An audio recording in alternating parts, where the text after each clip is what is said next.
Cristoterapia per la guarigione delle ferite dell'anima e del corpo.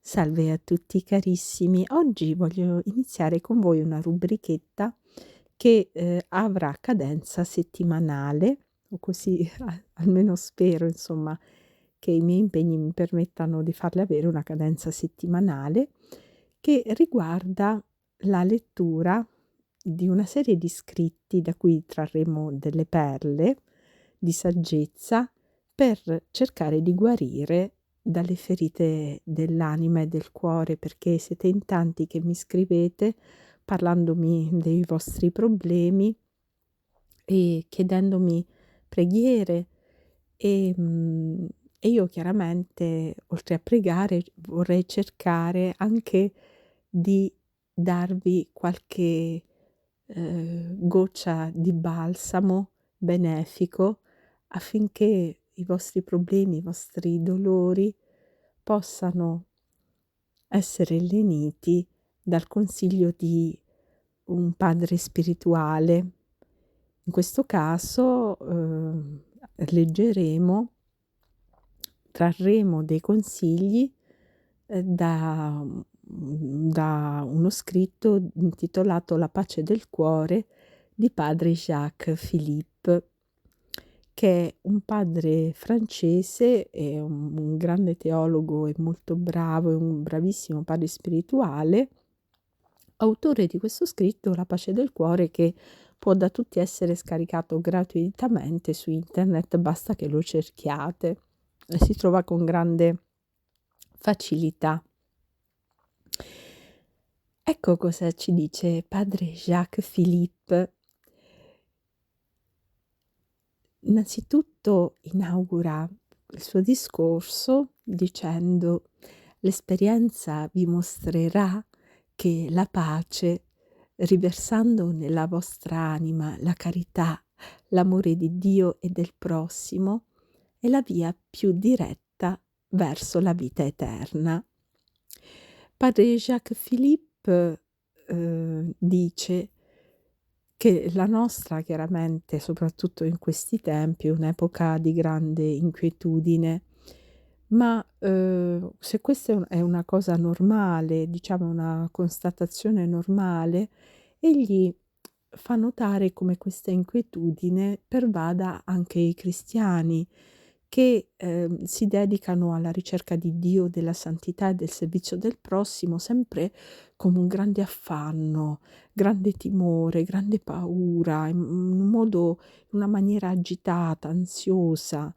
I cristiani di oggi sono privi di quell'atteggiamento fiducioso e tranquillo e, e fidente proprio che dovrebbero avere i piccoli verso Dio, e di cui ci parla anche Padre Pio, perché Padre Pio, parlandoci della fiducia che dovremmo avere verso Dio, ci dice: siate come dei bambini che si addormentano tra le braccia della madre e quindi si abbandonano totalmente alle braccia della madre, si affidano continuamente e completamente a lei, non si preoccupano di nulla perché sanno che la loro madre provvederà a tutto.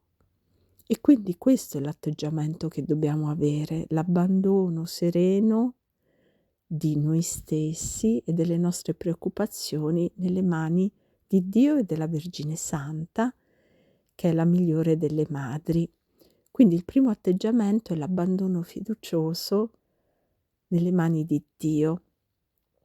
Ricordare che la nostra vita non ci riguarda, perché noi dobbiamo metterci certo il nostro impegno, perché si dice aiutati che Dio ti aiuta, però è Dio che opera prodigi con quel poco che gli diamo, con quel poco che noi riusciamo a fare con i nostri piccoli mezzi. Quindi bisogna rendersi docili all'azione dello Spirito Santo, perché lo Spirito Santo compie in noi meraviglie e compie in noi ciò che noi con le nostre povere forze non riusciremmo mai a compiere. Allora è necessario avere la consapevolezza che senza nostro Signore Gesù Cristo noi non possiamo fare nulla. Ce l'ha detto Lui stesso nel Vangelo di Giovanni. Non ci ha detto: voi senza di me non potrete fare grandi cose. Ci ha detto: voi senza di me non potete fare nulla.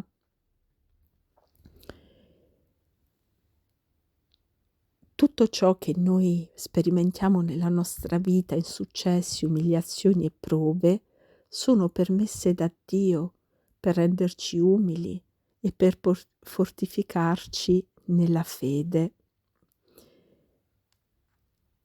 Noi siamo incapaci di camminare sulla retta via e di agire in maniera retta e corretta senza l'aiuto e il sostegno di nostro Signore Gesù Cristo. E l'essere coscienti dei nostri limiti ci renderà più malleabili all'azione della potenza della grazia di Dio. Santa Teresa del Bambino Gesù diceva che la cosa più grande che il Signore aveva fatto nella sua anima era l'averle mostrato la sua piccolezza e la sua impotenza. Ma come fare in modo che Gesù agisca in noi? Come permettere alla grazia di Dio di operare liberamente nella nostra vita?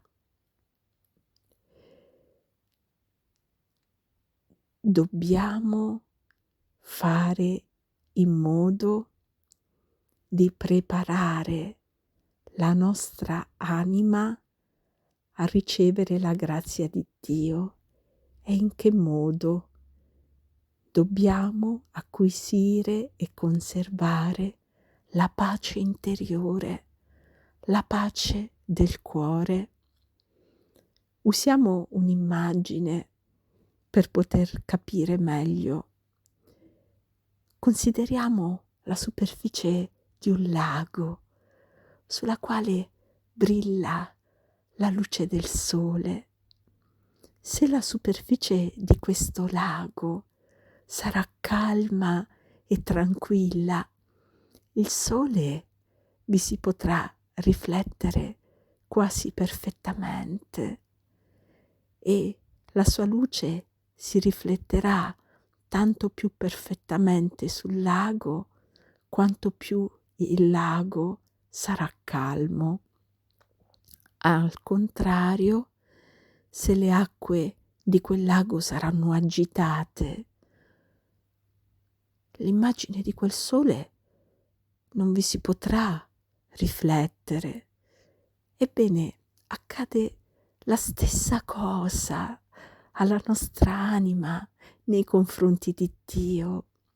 Più questa è calma, più Dio vi si riflette e la sua immagine si imprime in noi, la sua grazia agisce attraverso di noi. Se invece la nostra anima è agitata e turbata, l'azione della grazia diventa molto più difficoltosa. Più la nostra anima è nella calma e nell'abbandono, più questo bene di Dio si comunica a noi e attraverso di noi agli altri. Per questo il Signore dice: il Signore benedirà il suo popolo nella pace. Si badi bene, dicendo di lasciare agire la grazia divina rimanendo in pace, non si vuole invitare alla pigrizia o all'inerzia, si vuole semplicemente esortare a non agire mossi da uno spirito di inquietudine e di fretta eccessiva, ma sotto l'impulso mite e pacifico dello Spirito di Dio.